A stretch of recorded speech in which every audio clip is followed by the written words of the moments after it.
with neither side willing to really or able to do anything. The French did push across here, putting a threat on the Prussian First Army. And if they get enough command points at once, this has Napoleon in it, so it costs 3 instead of the normal 2. They haven't been getting that kind of differential. They'll hit it and see what they can do. There's a danger that if things fall out badly, they could end up getting pushed, into a horrible position, and Napoleon's in lots of trouble and la la la. But if I can cut the Prussian supply line, I think overall that's a positive. That's about the only way that I'm going to be able to relieve this siege that I can see. I could throw my armies in, but then there's a chance that the Second Army can react up there and it ends up an ugly, ugly battle. Meanwhile, other points have been spent entrenching the Prussian siegers. I could have... Oh, and the French destroyed their depot that they left in Metz. The French managed to launch the battle, and they lost. Which means, actually, there is a chance of Napoleon falling. On a 1 he'll go away, because the casualties were 1 in our disfavor. And that's not a 1. I got to retreat further back, so I pulled back to Thionville. It's hard to attack in this game, it really is, but this wasn't even a defensive position. The reason this was particularly hard was the Prussian Second Army managed to get a reaction all the way up here. And that's, when somebody's hitting your line, you get a bonus for that. You get a bonus for being in range of a cav patrol, etc., which just a whole bunch of stuff adds up together. It's not here, it's in the other tables, that allowed the Prussians on a good roll to get the Second Army into play. And the Army of the Rhine could have probably beaten up on the First Army. It couldn't beat up on the combined forces. About 2 minutes over the hour, if I had included where things ended. It ended on a die roll.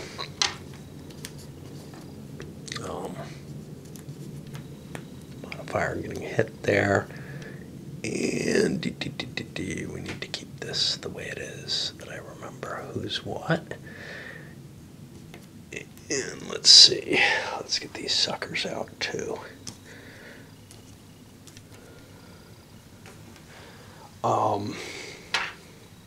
Additional forces available. Not a lot. The French are only getting Parisian troops for the most part. They have no infantry. They just have mobile units. So outside of Paris, which I got to run those forward. I can't just funnel them in easily. On the Prussian side, it's also not a lot though. A couple of infantry. We're getting less of a growth than the French are in their Parisian infantry. So, whatever manpower shortages we have, and they're fairly significant at this point, they're not going to get much better. If we look over here,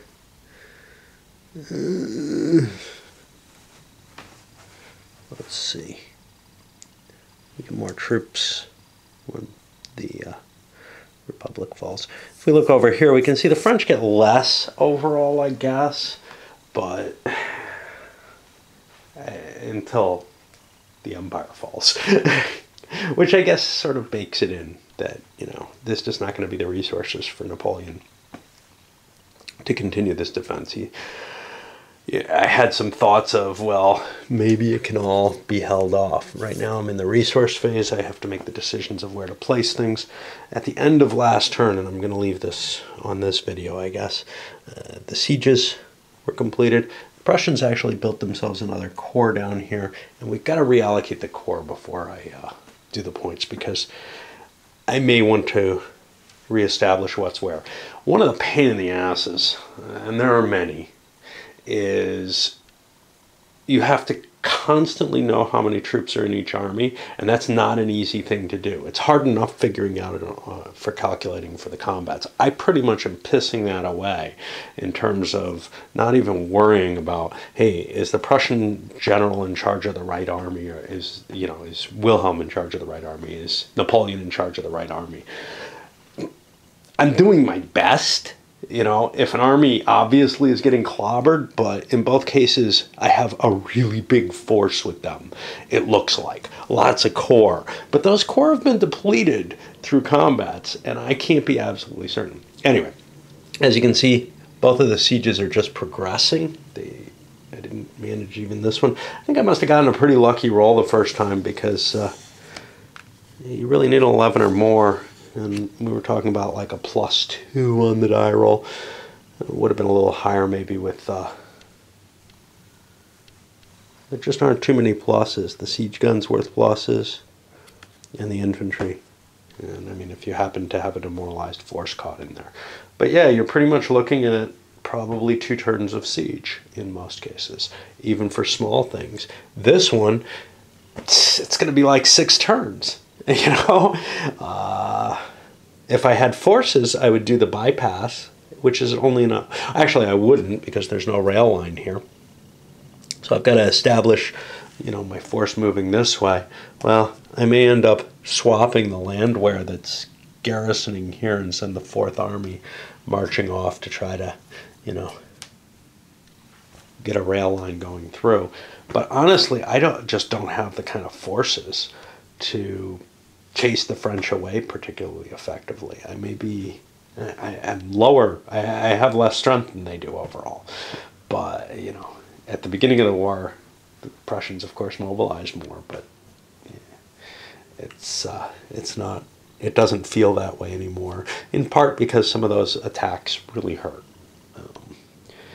I've got a long way to go. There's a lot of turns, but I got a long way to go. And what's kind of disturbing here is I don't feel like the turns are going to be particularly short because of that. Even though I don't have a hell of a lot I want to do, I've got to kind of consider a whole bunch. You know, hey, do I want to spend points trying to shift around this way? What can I do? Can I degrade that French position and, you know, let my Prussians get through in some way?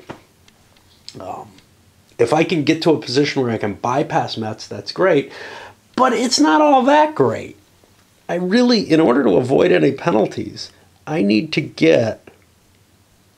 By the way, this is weird because these 2 are separate bullet points with charts in between them, and they're basically a one or the other. It should have been put into one chart if you're going to do that kind of obnoxiousness. I find that really painful to read. But anyway,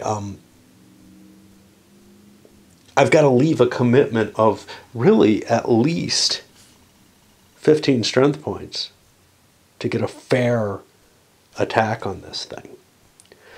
And these others, well, because there's no troops baked into them, are a little less, so I can avoid them as long as I have the 15. But to get the +1 per turn type of progression, I have to have a fair-sized force there. As it stands, I have significantly more than that, I think. That's, what, the 3rd Army there? I got 4. Uh-oh, now we start adding. 9. Yep, this is how the game is played. 14, 15, 16. Okay, maybe not that much more. So really, that 3rd Army has to kind of sit there. And that means I have one big field army in play, a loose corps, and then a rather weak army. And the entire French field army could pull out of the Metz area. You know, if I'm getting the kind of bypass I'm talking about, I got to get them out of there. Which means this isn't even providing any kind of moral support or any kind of strengthening of my position by just being around. So if I bypass, you know, I'm already below the French power in terms of, you know, what I have on the field. And if I pull those 16 strength points out or whatever, essentially, I just don't feel like I'm particularly capable of doing anything. Now, right now, this corridor is weak, and I have a stronger force if I detach that army, if I swap that army for the corps. The corps needs another strength point, though, if it's going up there. But right now, it's just land where it might as well be doing siege duty. How I'm going to ever take Strasbourg, I don't know. Probably not. I mean, I just don't see trying to take this part of the thing. So then it comes down to, well, I have to take Paris because I'm not going to have the kind of victory points. If I can find that. over here, there's a lot of victory points for taking the cities and fortresses, but you know, I have to rack this sucker up pretty high to get anywhere, and this is just too tough. I'll leave the south alone completely, but we'll see. We'll see. The forts are worthless. You know, they're painful because I feel like I have to clear them out of my back ends. I'm not sure if that's entirely the truth, but if it's on my rail line, I obviously have to. Plus, if I'm going to get a siege of Paris going, I'm going to need a couple of siege engines there, which means I need two completely separate rail lines, separate in the way of 18XX, which means I could run one down here and one up here. But I got to be careful that, you know, I own all of this back here, or else I won't be able to get the +2 from that. And already, you know, that's going to be pretty painful to take, right? 16, but you know, there might be troops in Paris. There probably will be. It's going to be very, very hard. Ooh, and no, I mean, I can't use this segment of the track, so that means I'm going to have to control all of this up here to get that second rail line in. That's just looks impossible to me. Now, there's certainly a lot of time, but ugh. All right, well, you know, a 10-minute video is better than, I think, screwing this up. Because the other one's marked September 1A. So this is September 1B. But to me, the prospect's just, nah, I've already started that next turn, right? Yeah, well, nothing important. All right, yeah, we'll just send this one up.